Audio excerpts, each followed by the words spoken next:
오늘 우리 발칸 여성교회 너무나도 은혜로운 찬양을 해주셨는데요. 우리 사랑합니다, 축복합니다. 우리 격려의 박수 하시겠습니다. 감사합니다. 오늘 저는 여러분들과 함께 예수님의 제자로 산다는 것이라는 제목으로 은혜의 말씀을 나누겠습니다. 저는 어렸을 때부터 참 외로움이 참 많았던 것 같습니다. 그래서 그런지 그 외로움을 달래기 위해서 어려서부터 친구들을 늘 따라다녔던 것 같습니다. 초등학교 때는 친구들을 따라서 전철을 타고 종점을 몇 번 간 기억이 납니다. 그냥 무작정 친구들을 따라간 기억이 났습니다. 또 중학교 때는 친구를 따라서 방학 때 신문 배달을 해보자고 그래서 신문 배달을 한 적도 있고요. 또 대학교 때는 입학을 하면서 만난 친구와 10년을 넘게 알고 지내면서 공부할 때도 밥을 먹을 때도 무엇을 하든지 그 친구가 하자는 대로 또 친구를 맞춰서 이렇게 따라다녔던 것 같습니다. 그렇게 오랜 시간 친구를 위해 헌신하고 또 봉사도 하고 또 희생도 했는데요. 대학원을 졸업하고 나서 서로 사역을 나가면서 점점 멀어지게 되었습니다. 이제는 근데요, 그 친구가 제 연락을 받지 않습니다. 정말 나에게서 가장 친한 친구라고 생각을 했는데 정말 마음에 큰 상처가 되더라고요. 외로움 때문인지 몰라도 저는 이렇게 성장을 하면서 누군가를 찾고 누군가를 의지하고 가까워지고 싶은 열망이 있었던 것 같습니다. 친한 친구에게는 속을 다 내주었고 친구라면 아까울 것이 없었습니다. 제가 왜 이런 얘기를 할까요? 사람은요, 여러분, 세상을 살면서 무엇인가를 따라 살기 때문입니다. 어떤 사람은 친구를 따라 살아갑니다. 또 어떤 사람은 돈을 따라 살고요. 또 어떤 분은 자녀만을 바라보며 삽니다. 또 어떤 분은 명예나 어떤 힘, 또 어떤 분은 쾌락. 그렇게 열심히 따라 사는데도 여러분, 행복하지 않다고 합니다. 잠깐의 기쁨과 평안을 누리다가도 결국 남는 것은 아픔과 상처뿐입니다. 후회한다고 합니다. 공허와 허무뿐이라고 말합니다. 여러분, 성경에는요, 이 모든 세상의 것을 다 누려본 사람이 나와요. 참 감사하게도 그 사람이 누구죠? 솔로몬이에요. 그래서 전도서 1장 2절에 보면 전도자가 이르되 헛되고 헛되며 헛되고 헛되니 모든 것이 헛되도다. 다 누려본 사람이 이 얘기를 하는 거예요, 지금. 그렇다면 여러분, 우리가 영원히 따라다녀야 할 분이 누구입니까? 그분은 예수님임을 믿으시기 바랍니다. 그래서 요한복음 14장 6절에 보면 예수께서 이르시되 내가 곧 길이요 진리요 생명이니 나로 말지 않고는 아버지께로 올 자가 없느니라 라고 있어요. 예수님은 우리의 길이 되십니다. 예수님은 우리의 진리가 되십니다. 예수님은 우리의 영원한 생명이 되십니다. 그분을 믿고 따르면 영원한 생명을 얻고 참된 치유와 회복, 자유함을 누리게 됩니다. 사실 그러고 보면 오늘 이렇게 수요 예배를 나오신 분들은 참 큰 복을 받은 사람들입니다. 여러분, 왜 그렇습니까? 영원히 따라할 분을 이미 우리가 알기 때문이에요. 믿으십니까? 우리 옆에 있는 분하고 한번 인사 나누겠습니다. 큰 복을 받은 사람입니다. 큰 복을 받은 사람입니다. 네. 우리 정말 큰 복을 받은 사람이에요, 여러분. 은혜입니다, 이게. 그런데 여러분, 정말 우리가 예수님을 따라 살아가고 있습니까? 우리가 예수님을 십자가의 은혜로 구원을 받아서 믿고 우리가 예수님의 제자가 되었습니다. 그런데 우리는 정말 내가 예수님의 제대로 따라가고 있는지 우리는 한번 생각을 해봐야 됩니다. 예수님 당시에도 수많은 사람들이 예수님을 따라다녔습니다. 그들 스스로가 예수님의 추종자 혹은 제자라고 자부했습니다. 그 중에는 좋은 동기를 가지고 주님을 따르는 사람들도 있지만 불순한 동기를 가지고 예수님을 따라다닌 군중들도 있었습니다. 오늘날에도 수많은 사람들이 예수님을 따라다닙니다. 예수님이 살아계셨던 때처럼 그분을 직접 쫓아다니는 것은 아니지만 신앙생활을 하면서 예수님을 따릅니다. 그러나 예수님을 따르던 사람들 가운데 대다수는요, 그분으로부터 더 이상 얻을 게 없다면, 또 얻을 게 없다고 생각이 들면요, 지체하지 않고 예수님을 떠납니다. 여러분, 예수님께서 원하시는 사람은요, 이런 군중이 아닙니다. 이러한 사람이 아니에요. 기적을 체험하기 위해, 또 빵을 얻기 위해, 또 병고침을 받기 위해, 혹은 금가루가 떨어지는 것을 보기 위해 따라다니는 어떠한 무리나 군중이나 이런 교인이 아니라 진정으로 예수를 쫓기로 결심하고 나서는요, 정말로 그와 상관없이 정말 나는 예수님 한 분만으로 만족하고 따라서는 이런 사람을 주님은 원하십니다. 그렇다면 지금 저와 여러분들의 모습은 어떠합니까? 예수님을 쫓아다니던 그 시대 사람들과 별반 다르지 않는 동기를 품고 혹시 예수님을 따르진 않습니까? 어떠한 자세가 예수님의 제자다운 바른 모습일까요? 오늘 본문은요, 그 예수님의 제자다운 삶이 어떤 건지를 참 보여줍니다. 예수님의 제자로 산다는 것이 어떤 건지 정확하게 보여주는 메시지가 됩니다. 여러분, 예수님의 제자로 산다는 것은요, 구원의 문제와는 별개입니다. 구원을 받기 위해서 사는 것이 아닙니다. 이미 예수를 믿고 예수님의 제자로 세상을 사는 것을 말합니다. 성경에 나오는 예수님을 보고 배우면서 예수님을 닮은 삶을 사는 것을 말합니다. 사실 신앙생활의 목표와 목적은요, 예수님을 닮아가는 거예요. 예수님의 삶의 인격을, 삶과 인격을 닮아가는 거예요. 끊임없이. 세상에서, 교회에서, 가정에서. 이런 사람이야말로 정말 예수님의 제자로 살아간다고 할 수 있습니다. 이것은 하나님께서 예수님을 믿는 사람들에게 원하시는 삶입니다. 많은 성도들이요, 좁은 길로 가야 한다, 예수 믿으면 자기를 부인해야 한다, 날마다 제 십자가를 지어야 한다, 이러한 예수님의 명령은요, 귀를 닫아요. 몰라 합니다. 안 듣습니다. 계속 부담을 주면 어떻게 돼요? 예배 안 나와요. 부담스러워합니다. 정말 그 사람이 구원받았는지는 모릅니다.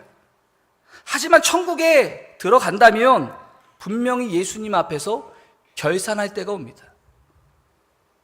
지난주 한 집사님과 성경 공부를 하면서 제가 이런 질문을 했습니다. 집사님, 정말 나는 구원받았다, 지금 천국에 갈 확신이 있나요? 물어봤어요.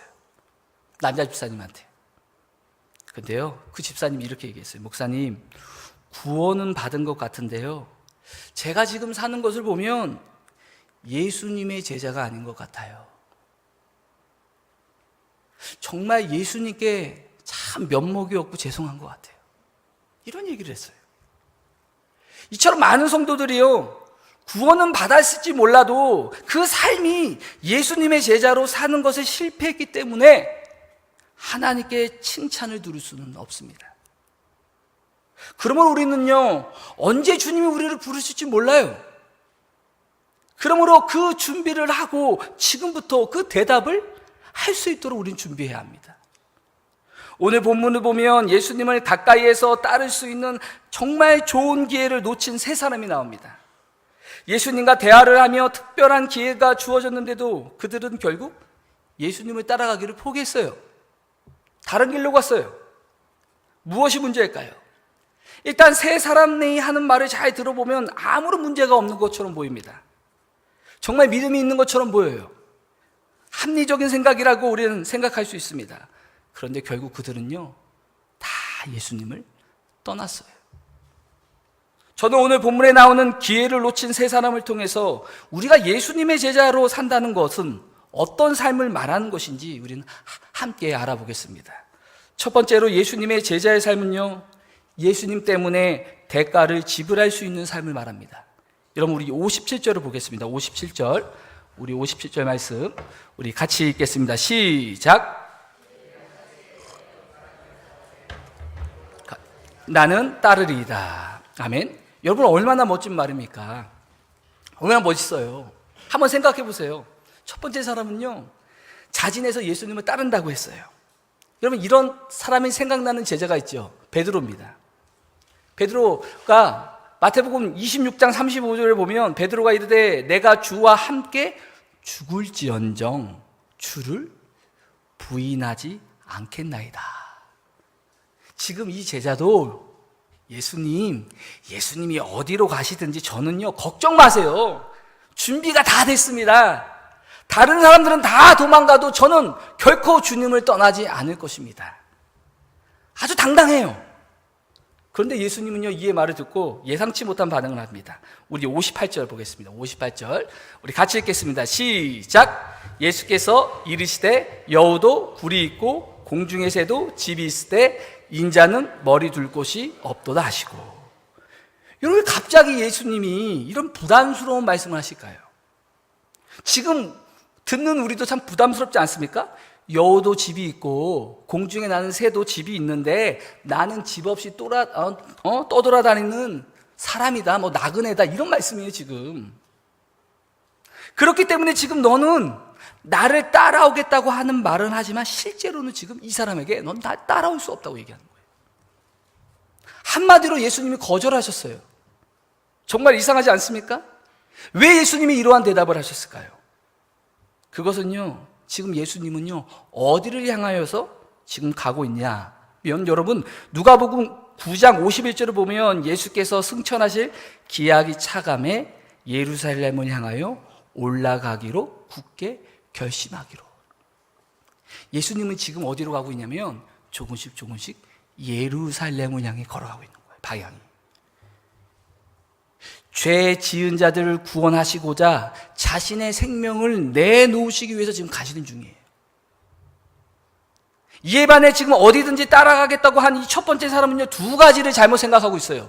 첫 번째, 그는요 예수님이 예루살렘을 가는 이유를 몰랐어요. 그 이유를 알지 못했어요. 그는 예수님께서 예루살렘으로 올라가시고 하면 와, 어떤 또 기적을 행하실까, 또 어떠한 힘을 보여주실까, 어쩌면 로마인들을 무너뜨리고 정치적으로 승리할 거야. 그래서 지금 이 제자는요 예수님을 따라 어디든 가겠다고 해서 자신이 원하는 것, 이 예수님을 통해서 누리려고 했던 거예요. 이 예수님을 이용해서 자기가 뭔가를 얻기 위해서 지금 그 마음이 있었던 거예요. 여러분, 하지만 예수님이 이 사람의 마음을 몰랐을까요? 여러분, 오늘도 우리가 투표를 했습니다. 지난 주일날 여러분 우리 예배 때 오면 얼마나 여기 각 정당에 있는 사람들이 막 이렇게 팻말 들고 서 있었잖아요. 여러분, 팻말 서 있는 그 사람들의 마음이 뭐예요? 찍어달라는 거 아닙니까? 여러분, 주님은요 속지 않아요. 이 사람의 마음, 예수님을 이용해 자신의 이익을 얻으려는 이 사람의 마음을 읽으신 거예요. 그 예루살렘에 가시는 이유를 몰랐어요, 이 사람은. 또 둘째, 그는요 예수님을 따르기 위해 대가를 치르기를 싫어했습니다. 그는 인자는 머리 둘 곳이 없다는 말씀을 듣자마자, 여러분 그 뒤에 보세요. 그 사람이 말한 흔적이 있습니까? 없어요. 그 말은 뭐예요? 도망간 거예요.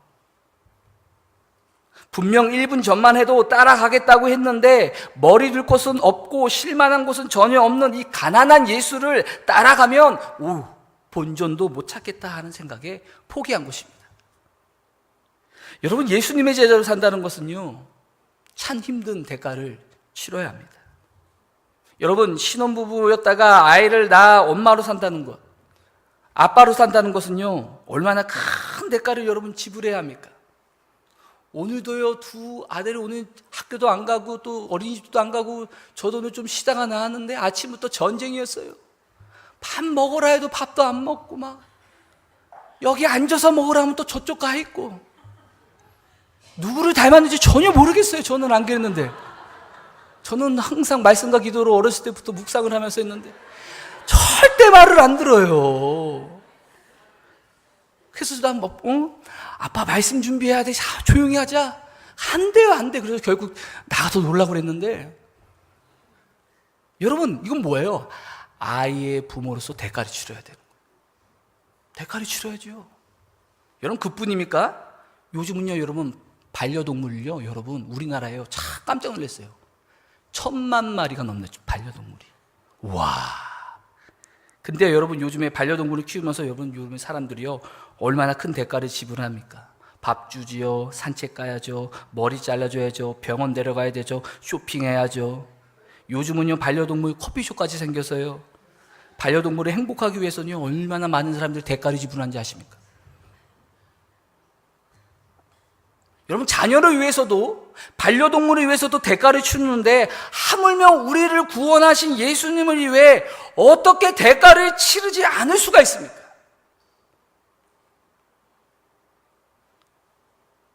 편하게,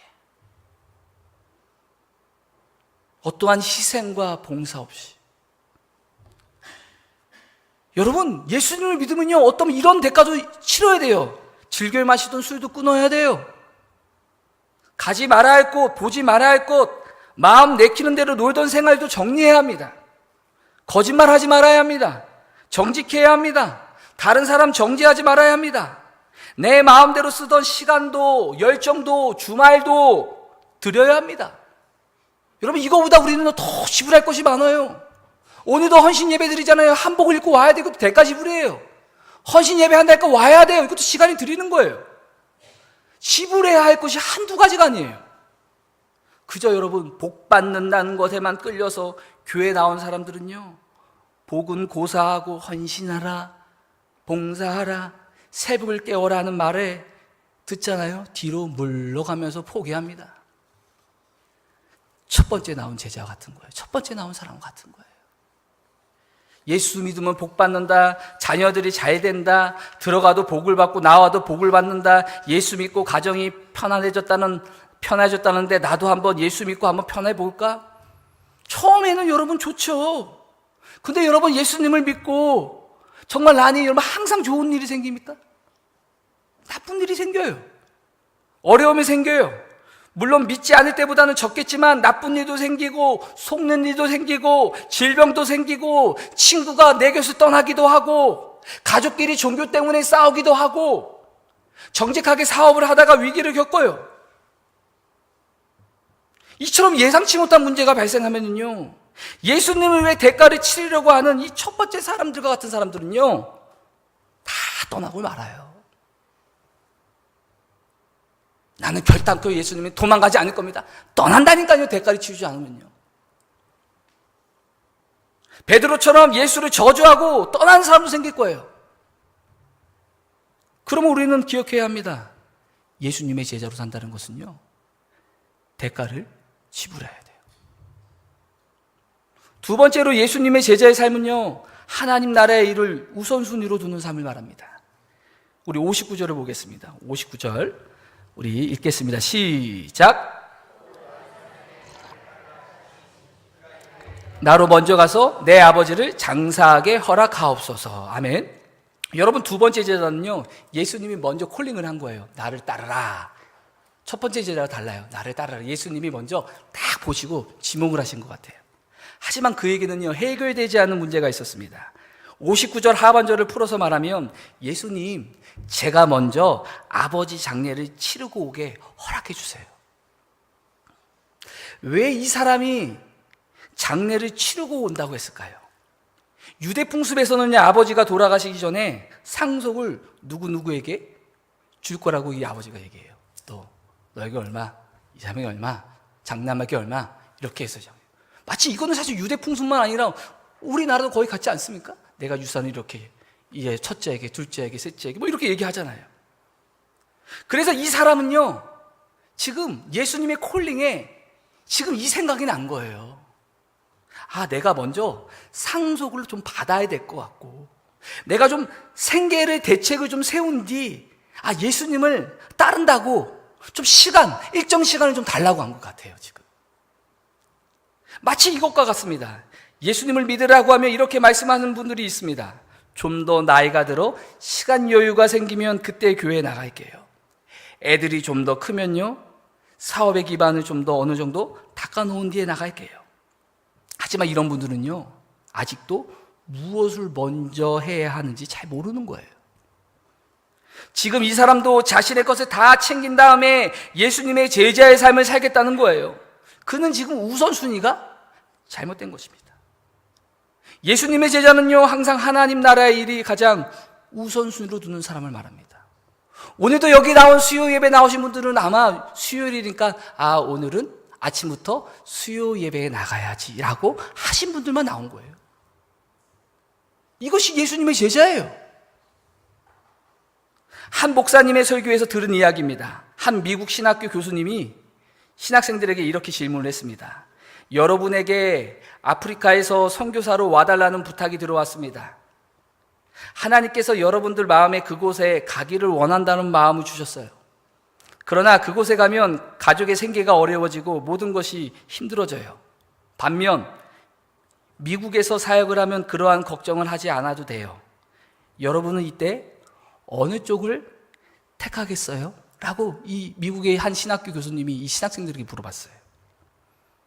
여러분, 거기에 있는 신학생들의 대부분의 학생들이 어떻게 대답한지 아십니까? 대부분 이렇게 대답했다고 합니다.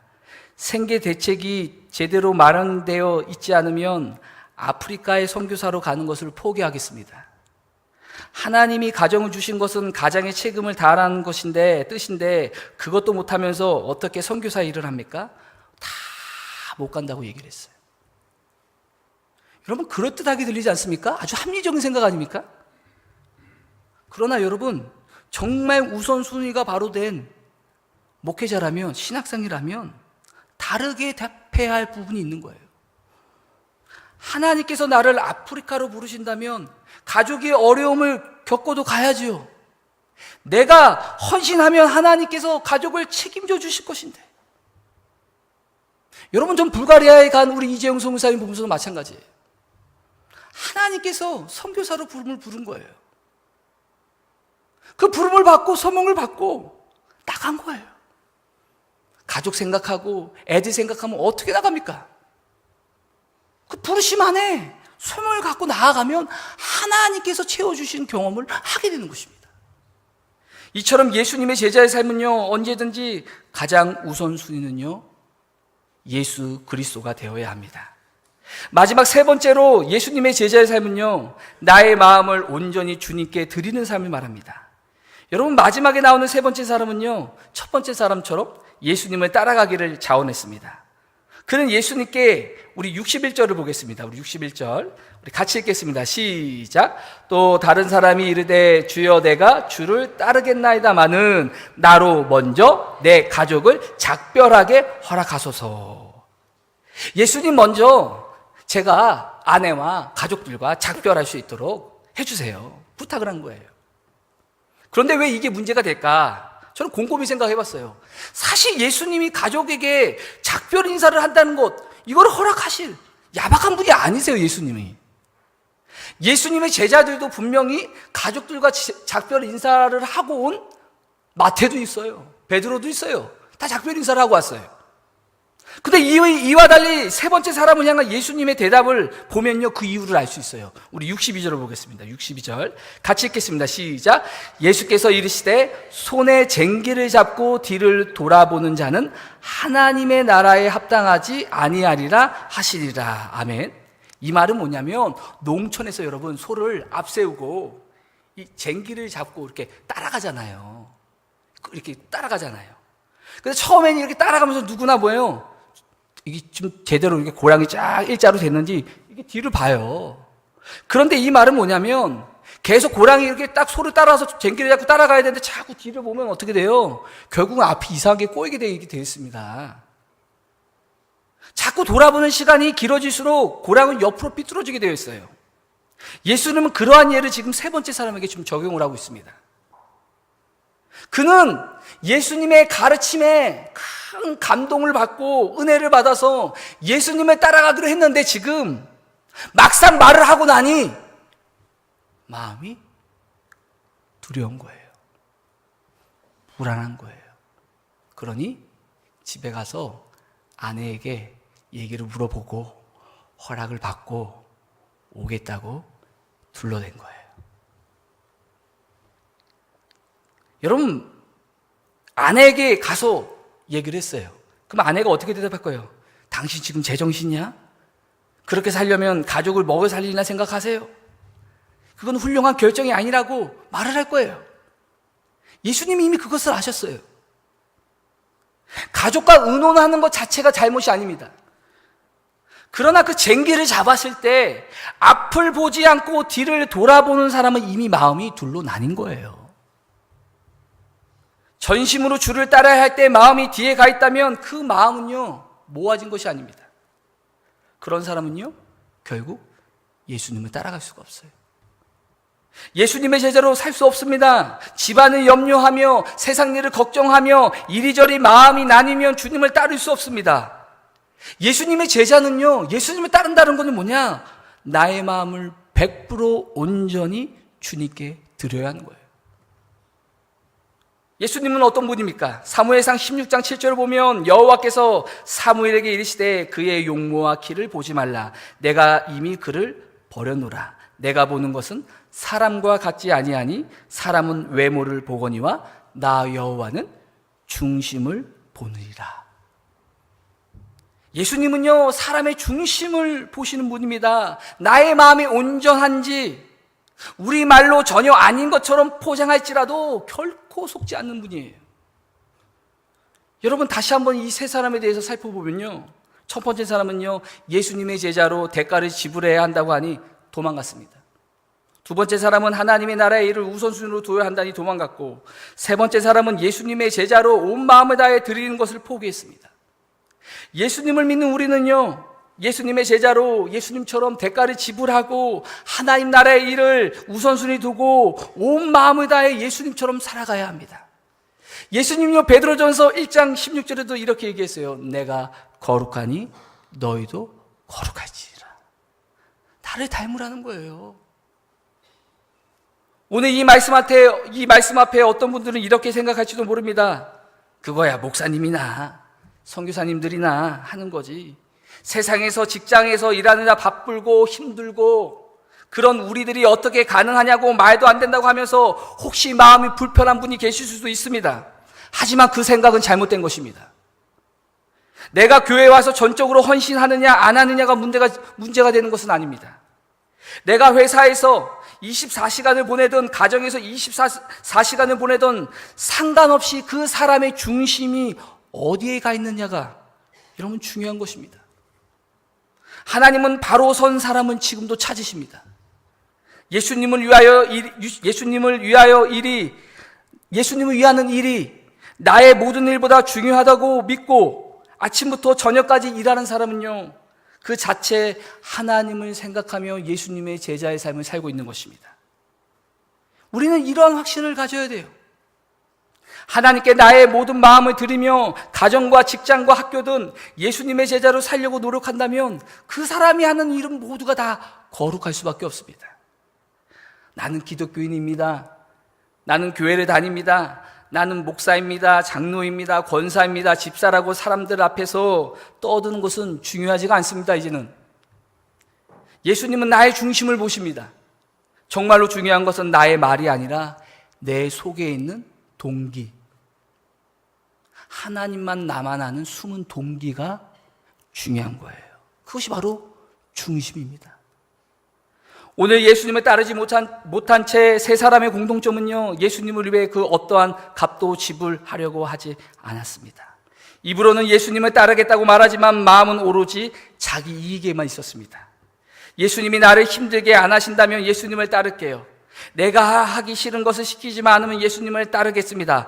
바로 이와 같은 거예요. 그러나 예수님의 제자는요, 나를 향해 그분이 어떠한 것을 요구하시든 상관치 않고 예수님을 따라가야 합니다. 때로는 주님께서 사망의 음침한 골짜기에 두실지라도, 원수의 목전에 있을지라도 주님을 따라가야 합니다. 세상의 그 무엇도 주님께 우선권을 두고 나의 전부를 바쳐서 마음을 다하고 힘을 다하고 목숨을 다하여 예수님을 따라가야 합니다. 그때 예수님은요, 내가 겪는 고통을 만져주시고 나의 미래를 책임져 주시고 나의 사업을 주관해 주시고 내 가정이 처한 문제를 해결해 주시는 것입니다. 먼저 내가 가진 것을 주님께 드리고 따라가야 합니다. 그러면 주님이 진정한 행복을 주십니다. 내게 필요한 것을 구하기도 전에 하나님이 허락해 주십니다. 그러나 내 것을 전부 챙기면서 주님을 따라가겠다고 하면 무거워서 가다가 지칩니다. 무거워서. 신앙은 잘하지 않습니다. 나의 마음을 온전히 주님께 드리는 하나님의 마음에 합한 그러한 주님의 제자가 저와 여러분이 되길 축원합니다. 우리 94장